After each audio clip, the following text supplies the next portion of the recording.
Nope, not going sledding today. Sorry about that. That was last Sunday's announcement. And man, if you decided to go sledding last Sunday, great choice. Lots of fresh powder. We will not be sledding today. You're welcome to go to that hill. You will not meet your 4th and 5th grade leaders there this week. And also, that's just a little snafu on us. Also, I just now realized where my first cup of coffee went this morning, so. It just dawned on me. All right, so. Been one of those mornings. Welcome to Westbridge. My name is Jeremiah. I'm one of the pastors here. Awesome to have you with us. Hello to everybody joining us online. And today we're starting a brand new series called Irresistible. And the reason for that is we're going to jump into today this series that's going to lead us up to Easter Sunday. So over the next 4 weeks, and then the 5th week being Easter, we want to talk about faith, God, church, religion, whatever label that you put on that, and really talk about what makes it easy to resist. And what is it about that makes it so easy for people to keep at arm's distance when it really wasn't that way in the very beginning? I look at kind of our history as a church, just Westbridge Church, and it's amazing that we started this 14 years ago. I think about that. It's crazy to think about. Over the last 14 years, it started with my wife and I and some friends in a living room and said, this is what we think church can look like. This is what we think church could be. What do you guys think? Huh? And everybody's like, yeah, let's go. And so we decided, all right, we're gonna go for this. And over the last 14 years, and not only 14 years since we started Westbridge, but really over the last 20, 25 years, a lot has changed about church, particularly in the United States of America and in parts of Europe and Canada. But in the United States where we live and in our region, church has changed a lot over the last 20 years. I don't know if you noticed this, but no more steeples. Most churches that you see with steeples are older churches with steeples, and most churches that are being built in the last 20 years don't have steeples on them, right? We built a box. We built a warehouse. No more pews. I grew up going to church on these really hard wooden pews that were just like the most painful thing in the world to sit on. And you'd put like something on this side of you and something on that side of you. It was like your buffer zone so people wouldn't squish together on those things. But I remember as a kid sitting in church just shifting nonstop, trying to get comfortable. And that was also because the pastor would preach for like 90 minutes, it felt like. In our services, I remember as a kid, we'd go to Sunday school at 9, we'd have service at 10, and we'd be out of service by 12:30 every Sunday on a pew. And it was just like, man. And so now, like, for the most part, preachers preach, shorter sermons. And maybe you didn't even notice any of this stuff because you have a real job and you're raising kids. And I don't have much to do, so I just pay attention to all this kind of stuff. But the reality is so much has changed. We work really hard to create environments. You used to walk into a church and there'd just be concrete walls and stuff would be painted or taped up on there. And we work really hard to create great environments so that even when your kids walk in, there's lots of color and there's fun things to do and there's music and there's people greeting them. And when you walk into our lobby, there's people saying hello and greeting you and showing you where to go and the aroma of fresh brewed coffee. And so it's different than it used to be. And it used to be a lot of stained glass windows. We don't do a lot of that, not a lot of natural light in here. In fact, no natural light in here. We want to control the light and have the haze and all that kind of stuff. And when someone posts pictures on social media of their church visit, you rarely see pictures of organs. You rarely see pictures of people wearing suits and ties and dresses. And, it's one of the best things about these changes is you don't have to wear a suit and a tie. You don't have to get all dressed up. You can just wake up and show up like you just rolled out of bed. And clearly some of you have chosen that option, and that's great. And the talks are more conversational, and there's no big giant pulpit up here. And so in all of these changes over the last 20, 25 years, I think are really good changes.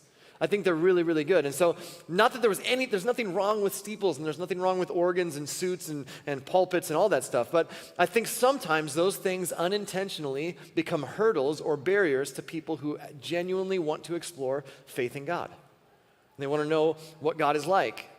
They're trying to discover the God that is revealed to us in Jesus. But oftentimes it is the sort of traditions and structures that tend to get in the way of us introducing people to Jesus. And they want to connect with God, and yet some of these things just become hurdles. And I love these changes. I love so much of all these changes, and yet while these methods continually change, and you're going to probably see a lot more changes in the next 20 years, the mission never changes. In fact, the mission was given to Jesus' followers by Jesus himself. And right before he ascended back to God, he says this, "All authority in heaven and on earth is given to me. So go and make followers of all people in the world. Baptize them in the name of the Father and the Son and the Holy Spirit. Teach them to obey everything that I have told you to do, and you can be sure that I will be with you always. I will continue with you until the end of time." That's the mission. Jesus says, I want you to help people find who I am, and I want you to help people follow me. That's why our mission statement as a church is not super creative. It's not super strategic necessarily. It's just the mission that was handed to us by Jesus. We want to be people helping people find and follow Jesus. We want to be people who help other people find Jesus, discover who he is, and then show them, here's what it looks like to follow him, to build your life around his way of living. So this is the mission God gave, and it isn't super complicated. It's not super glamorous or creative or strategic. It's the mission Jesus gave to his followers before he left them. Go and make more followers. And yet with all the changes in the church in the last 20 years that have helped us remove the barriers to helping people find and follow Jesus, really, if we're honest with ourselves, we're still holding on to some things that are holding us back. It's not the new changes that have become hurdles and barriers. It's actually some of the things from the past that we tend to hold on to. And because of that, there still tends to be a resistance. There's a tendency on the part of people who are exploring faith, exploring religion, exploring church, exploring God, whatever label you want to put on that, to resist. And I recognize that so clearly anytime that I have to answer the question, so what do you do for a living? I hate that question. It's the worst question because as soon as I answer, well, I'm actually a pastor at a church, it's like conversation over. You want to have a good conversation killer, just be a pastor. Because immediately there's like this awkwardness on the other end from the other person. It's like, so what do you do for a living? Oh, I'm a pastor. Oh. And they're trying to think about what to say, and they go, my grandma lives near a church. Oh, okay, good. That's good. Good for grandma. Like, I don't know how to respond to that. And yet, for many people, their childhood Sunday school version of God that they were handed doesn't hold up to the rigors of an adult reality. And so they're met with real life stuff, and they're trying to figure out, how do I reconcile the God that I was handed, this version of God that I was handed maybe when I was a kid, maybe in Sunday school, maybe in church, maybe from my parents or my upbringing, and how do I reconcile that with God? And since God and religion seem to be synonymous, while walking away from a religious experience that was a negative experience, or while walking away from they felt judged, or walking away from I had a bad interaction with someone who claimed to be one of Jesus' followers, or walking away from any of these things, or I didn't understand, unintentionally they actually resist God and walk away from God. And that's not the intent. And it reminds me of this story I heard a while back about a guy who was stranded on a deserted island, and by the time he was rescued, they found him there with 3 huts. And one, they said, what is this? He goes, that one's my house, and that one's my church. And they said, well, what is that one? He goes, that's the church I used to go to.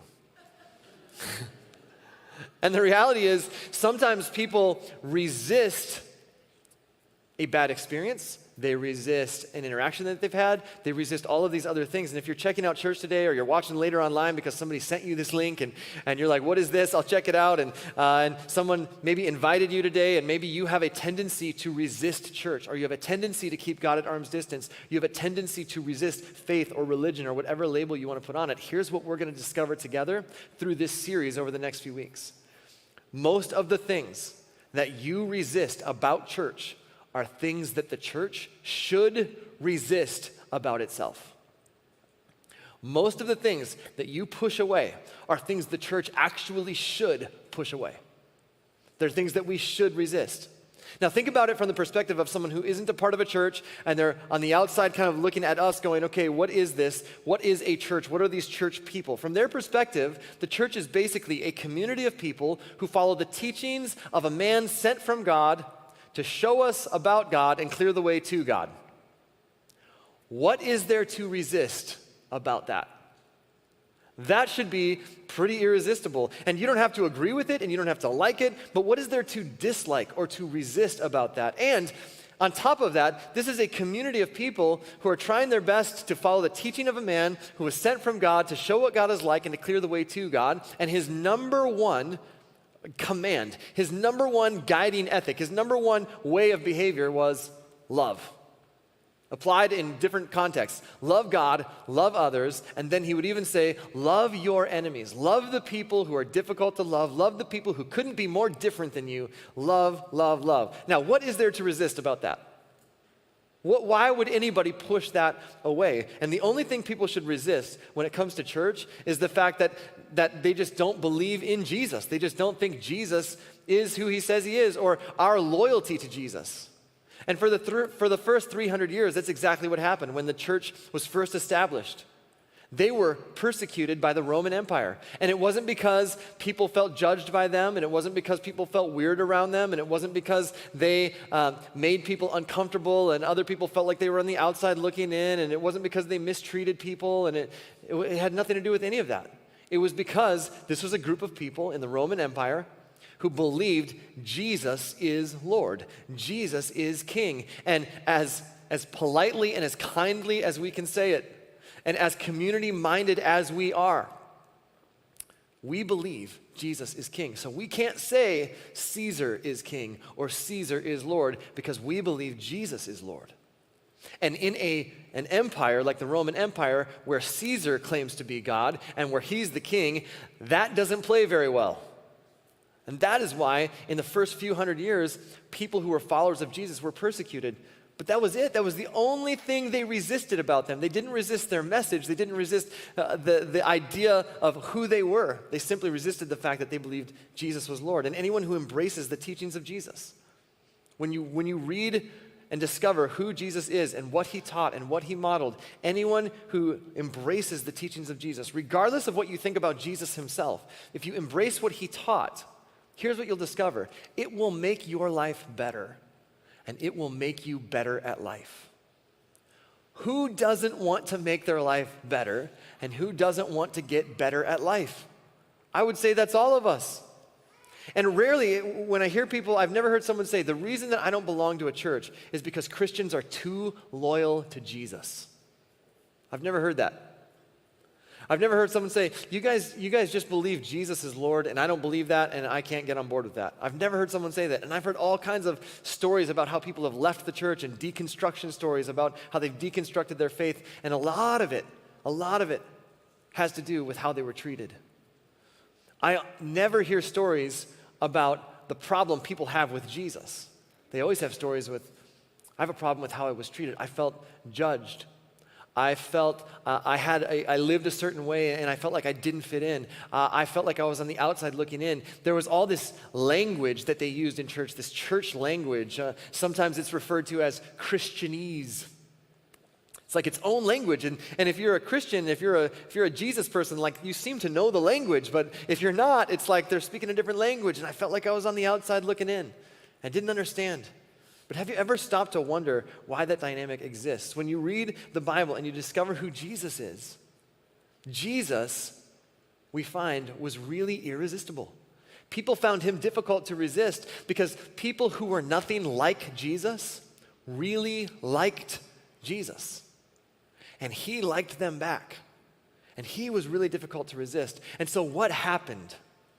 That's what we're going to explore during this series. What happened? Why is it that in our modern context, the church sometimes becomes very easy to resist? Why is it that people keep church or faith or religion or God at arm's distance and they find it so easy to resist the modern church? Why did church become so easy to resist? And my guess is it's not because of some of the changes that we've experienced over the last 20 or 25 years. It's not because of those changes. It's not the new things that we've added. I think it's because of some old things that actually got added back in. I think there's some old things that we've been holding on to that are actually holding us back. And to help us understand that and to really set the context for this whole series, I want to introduce you to something called the temple model. The temple model represents all ancient religions, and if we're honest, there's still parts of the temple model that we hold on to that are alive and well today. The temple model goes all the way back to ancient Egypt, and Assyria. It goes all the way back to the Babylonians and the Persians, and then the Greeks and the Roman Empire, and you even find it in the temple system in first century Judaism. And the temple model always has these same 4 components. First, sacred places. Sacred places. In the temple model, you build a sacred place. And so it's the temple, and every ancient civilization had a temple, and that's where their god lived. That's where the deity lived. In fact, inside of the temple, they had what they called the god vault, and the idol of their god would live inside of that vault, in the god vault. And when you conquered other nations, you would invade their temple, and you'd go into their god vault, and you would take the idol of their god to show your god defeated their god.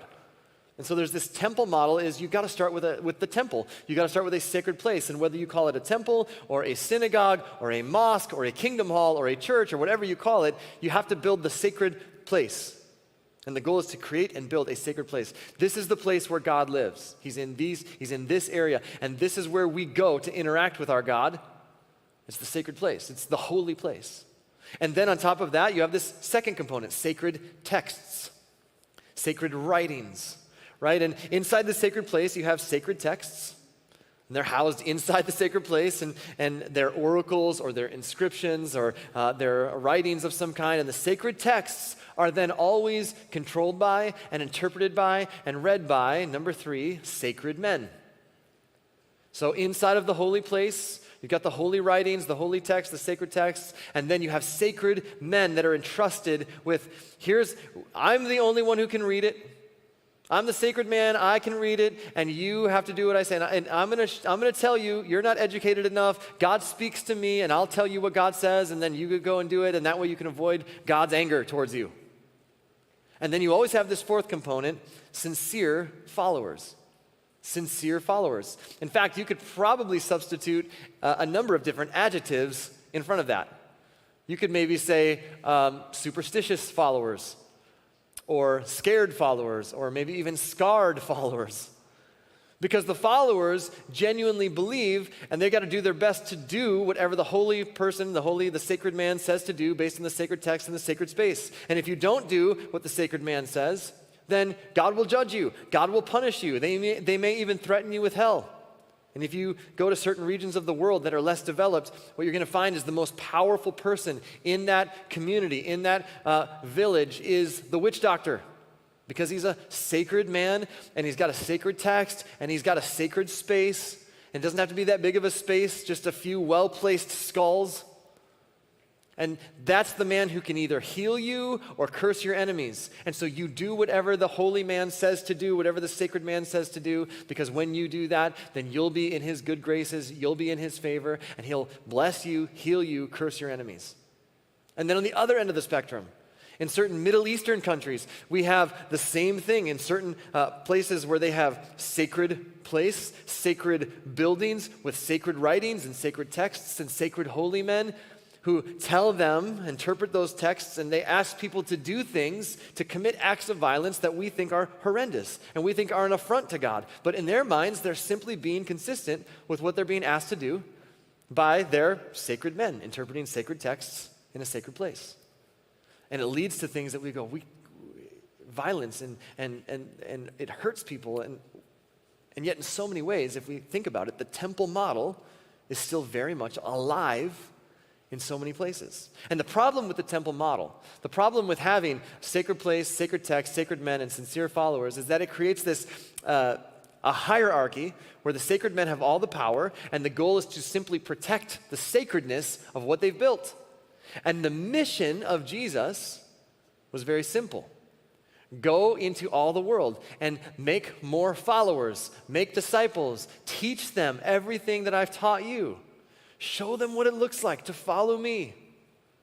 But when the unintentional consequence becomes now there's something sacred, now you have to protect what's sacred. And in protecting what is sacred, the mission of simply helping people find and follow Jesus becomes very, very skewed. It gets off track. You might say, well, isn't that what we do here? Like maybe as you're thinking this, you're like, okay, isn't that what we do here at Westbridge? Isn't this the sacred building, and we have this Bible that's the sacred text, and you're like the holy man, and you're like introduced, like, and every once in a while you even throw in like another Greek word, and we're like, we don't know, you know the Greek word, we didn't know that. And isn't that what we do? No. Let me tell you why. While portions of that, while parts of the structure of the original temple model have sort of bled into the way that we do things from a scheduling standpoint, the reality is this. When Jesus came into the world, while the temple model may have trickled into some of the ways that we do things, when Jesus came into the world, particularly his death and resurrection, which we're going to keep looking at as we move towards Easter, it put an end to the temple model, and it introduced something brand new. It introduced something entirely new. And it wasn't temple model 2.0. It wasn't just a newer, better version of the original temple model. The temple model is completely done away with, and Jesus came into the world to do something brand new, something entirely different that we had never experienced before. Here's what that looks like. Number one, the sacred places are replaced by the sacredness of every person. Think about that. There's no longer sacred places. Jesus taught and modeled there isn't a sacred place that you have to go to, because the most sacred thing in the world is the person on your left and the person on your right and the person behind you and the person in front of you. That when you think about the most holy place that you could ever possibly imagine, when you think about what that place is, and you're standing in the most holy place that you could ever imagine, the people in your life are far more sacred than any piece of dirt that you can ever step on, than any building that you can ever visit. The sacred places get replaced by the sacredness of every person. Jesus elevated human beings. Secondly, sacred texts are fulfilled by the teachings of Jesus. Sacred texts are fulfilled by the teachings of Jesus. When you read the sacred texts letter by letter, it's easy to find a loophole and figure out a way to cheat the system.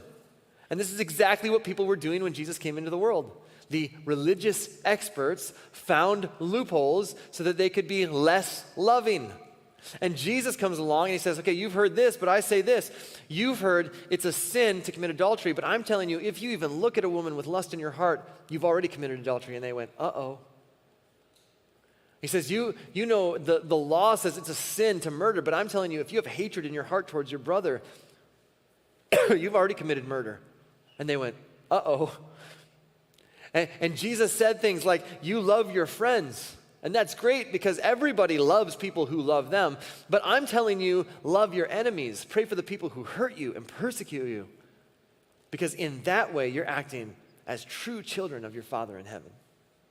Jesus said things like, generosity out of obligation is no generosity at all. Generosity should come from a place of, God, look at how much you've blessed my life and everything you've entrusted to me, and I want to return that back to you. It's not out of a sense of duty or obligation. He didn't simply do away with the sacred texts. He elevated them, he fulfilled them to the point where it actually makes a difference in our lives. And so the sacred texts are fulfilled by the teachings of Jesus. And thirdly, sacred men are replaced by the person of Jesus. Think about this.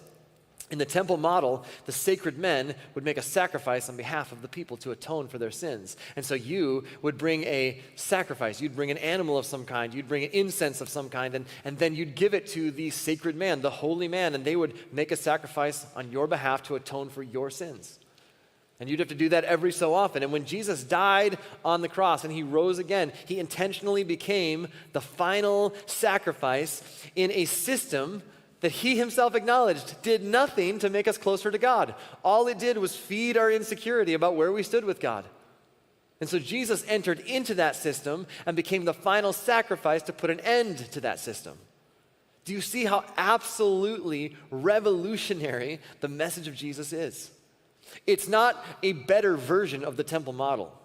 It's shutting down the temple model and starting something brand new. It's not a new religion. Jesus shut down religion to start something brand new. Let me tell you 4 things that are new because of Jesus. 4 new things that Jesus started. Number 1, he started a new movement.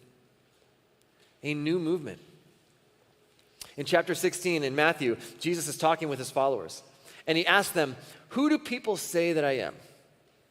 Like, guys, what's the word on the street? What's the scuttlebutt?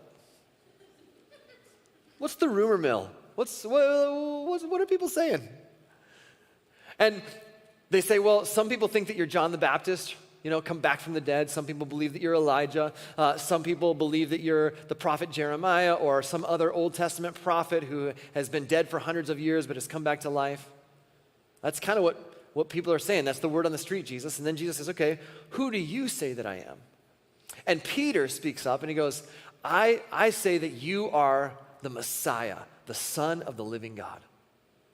Jesus, we've been waiting for hundreds of years for this prophecy to be fulfilled about someone who would come, someone who was promised by God, who would rescue us and save us, and I think you're him.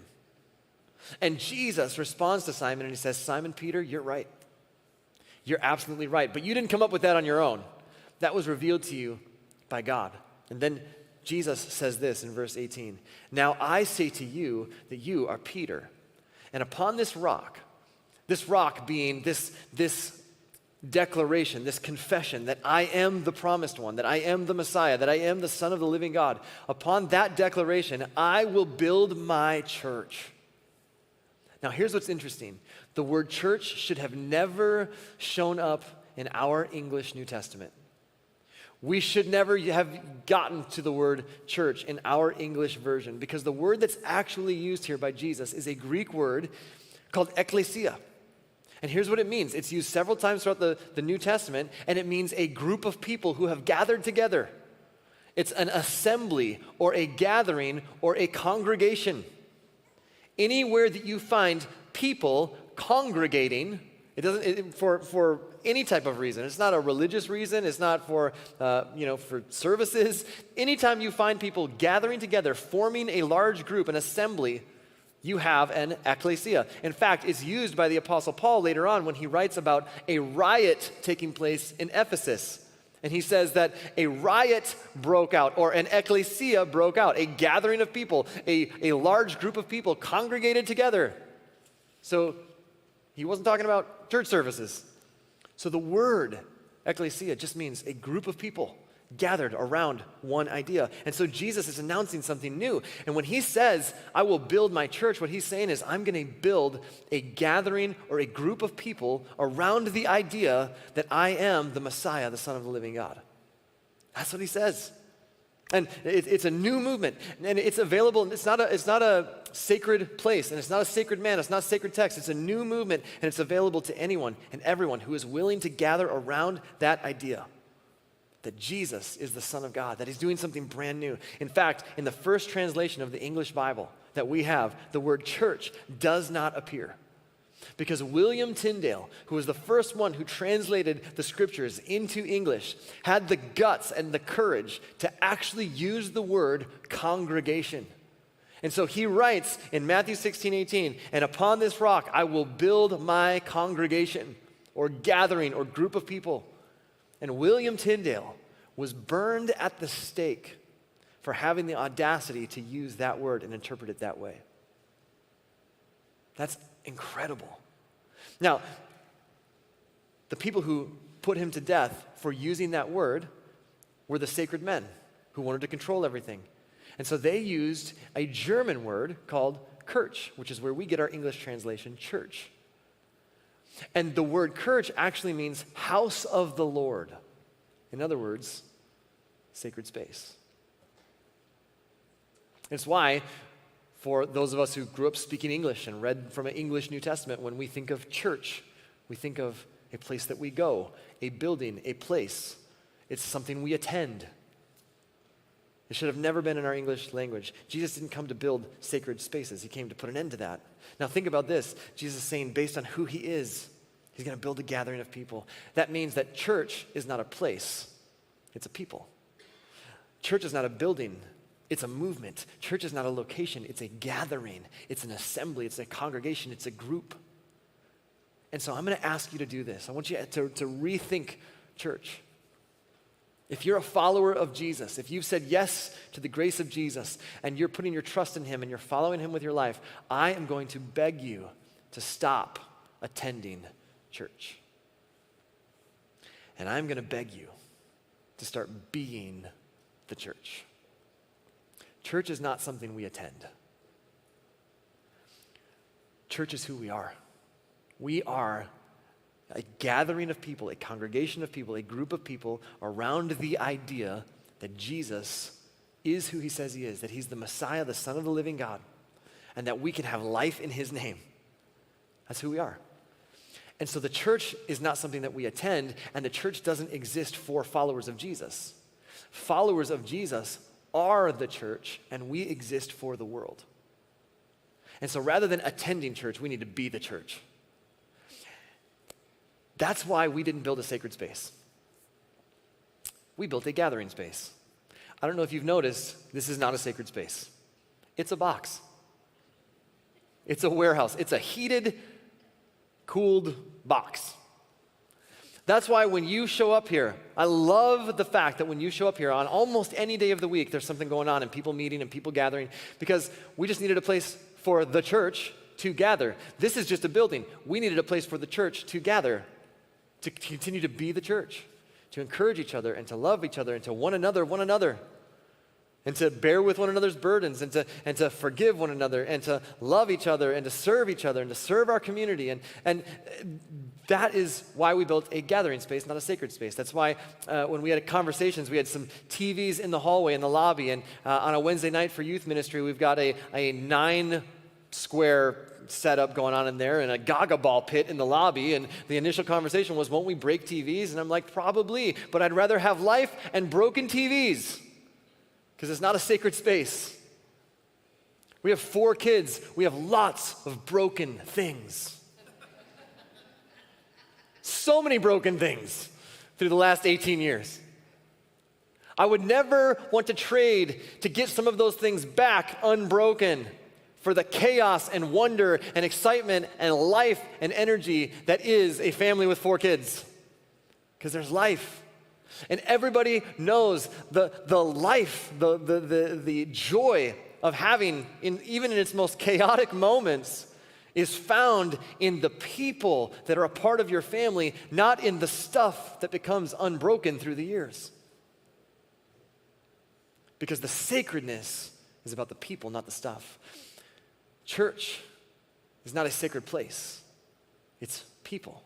It's why on a Monday afternoon, I see people gathering in here. It's why on a Tuesday morning, there's a big group of guys having breakfast and coffee together and encouraging each other and loving each other and sharing what God's doing in their lives with each other. And then Tuesday later in the afternoon, there's a group in one of our other kids' spaces, and they're meeting with their kids and they're encouraging each other. And then I had a meeting here a couple of weeks ago on a Tuesday evening, and as I walked through the building, there was a big group of people in the lobby around tables learning and talking and inviting others from our community. And then in another group, that was moms of preschoolers. And then in another room on the same night, there was a group that was meeting to help each other to share and support each other in their journey for mental health. And then in another room, there was a whole other group of people, and I don't even know what they were doing. I just waved as I walked by. There's people here. And so there was like 4 or 5 different meetings going on, because it's a gathering space. It's not a sacred space, it's a gathering space. And then Wednesday mornings, we have a biz-to-biz group, people who are just a part of our community who own local businesses that want to get together and network and connect. And they said, hey, can we use your space? Absolutely. It's not a sacred space. It's a gathering space. And then last Wednesday, we had 120 students in here. And they're being given a message of God's love and taught from the scriptures. Here's what life is like, and here's how you view all of life through the filter of what God wants for you and God's love for you. And then they break into small groups all over the building with adult leaders, 6th graders, 7th graders, 8th graders, 9th graders, 10th graders, 11th graders, 12th graders. It's awesome because it's a gathering space. And then on a Thursday morning, another 300 kids come in here and they're eating breakfast and they're part of Breakfast Club. And most of them aren't a part of this church, but they're coming because they woke up early and they were invited to this thing and it's been going on, and we support that. It's a gathering space, not a sacred space. And there's, blueberries under the chair and, like hash browns ground into the pavement over here. I don't know. And it's fine. We'll clean it up. It's not a sacred space. It's a gathering space. You're the church. I'm the church. We're the church. When we gather and God is there with us, that's the church. Let's stop attending church. Let's start being the church. And we got to get that drilled into our minds and our hearts and our spirits, because the more we can let go of that, the more the church becomes really difficult to resist. It becomes irresistible. In fact, this Friday, we've been talking with a youth pastor, Chandler and Heather. We've had different conversations with lots of different people, but our conversation with them has gone the furthest. This Friday, they're going to be actually flying here, and we're doing a youth event this Friday night. So I want you to know, if you have teenagers, get them here Friday from 6:30 to 8:30. And we're going to have a lot of fun. Gaga ball, 9 square, food, and then Chandler and his wife are going to be here. It doesn't mean we're going to hire them, but we're having conversations with them. They're going to be here next Sunday to be in service with us. So I want to make sure that if you are parents of teenagers, get your teenagers here Friday night from 6:30 to 8:30 so they can meet them. The church is a new movement. It's not a sacred place. Okay, we're going to fly here, 5 minutes. Here we go. You ready? Number 2, a new covenant. Jesus established a new covenant. Listen to what Jesus said to his disciples when they were celebrating Passover. Passover is when they celebrate deliverance out of slavery. And it's during Passover that Jesus is having this meal with his disciples, the Last Supper. And here's what he says to them. This cup is the new covenant between God and people, an agreement confirmed with my blood, which is poured out as a sacrifice for you. Now, in that moment, in that context, that's difficult to understand. A new covenant, Passover is the covenant we celebrate between God and us. And what do you mean, your blood? Jesus says, I know, but we're doing away with that.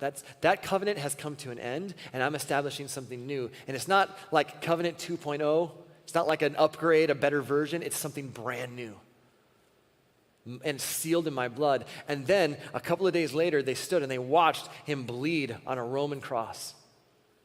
They saw what happened, and they realized that's what he meant, this new covenant. That means that he's the final sacrifice once and for all time, and anyone can receive forgiveness through Jesus. So he established a new covenant. Third, he established a new context. Jesus would say this when it came to this old model. He says, don't misunderstand why I have come. I did not come to abolish the law of Moses or the writings of the prophets. I came to accomplish their purpose. He says they're fulfilled. It means everything in the Old Testament was serving a purpose to point us to that time in human history when Jesus would enter the world.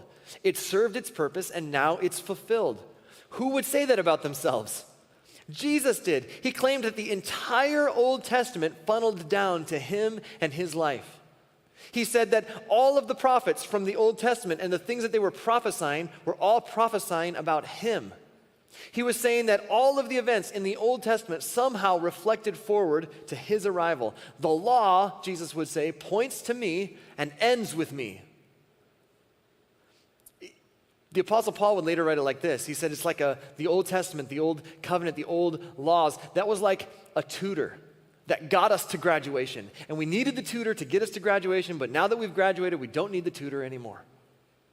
He would say it's like a guardian that got us to the age of adulthood where we could live on our own. And we needed the guardian for that season, but now we've moved. We don't need the guardian anymore. Now that Jesus has come, he said it's like a cocoon. And, it's like the cocoon was important. It served its purpose. It had a role. It had a function. But now that we've spread our wings and become a butterfly, the cocoon is no longer necessary. It fulfilled its purpose. So Jesus gives new context to the law of Moses. And finally, Jesus gives a brand new ethic.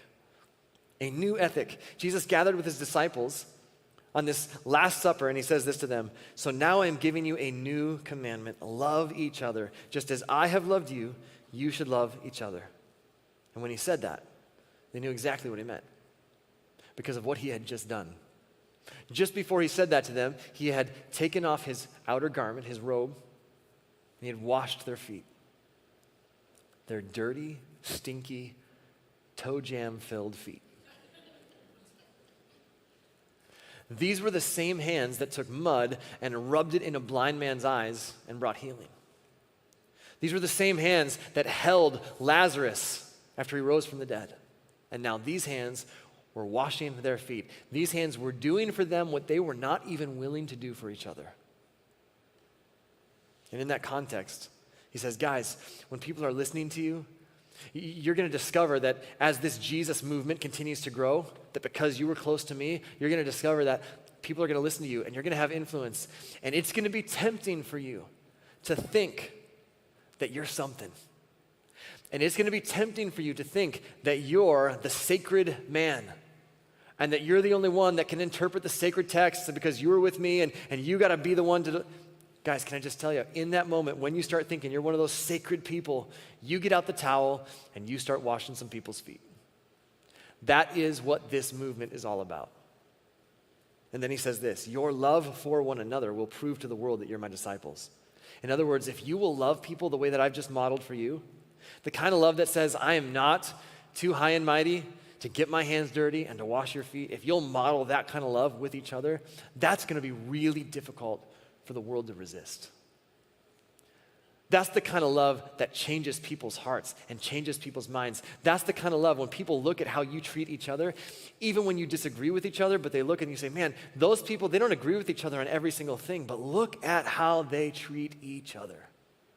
They are so kind. They are so loving. There is something compelling and appealing about that.